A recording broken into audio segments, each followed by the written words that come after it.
Air conditioned trains, air conditioned buses. Obviously aeroplanes and flights are air conditioned, houses, shops, everything is air conditioned.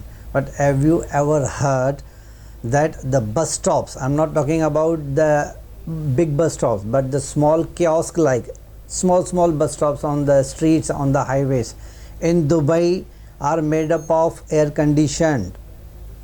The small bus stops are provided with air condition to facilitate the passengers over there, because the temperature rises to 50 and 55 degrees in summer season. Air conditioned small bus stops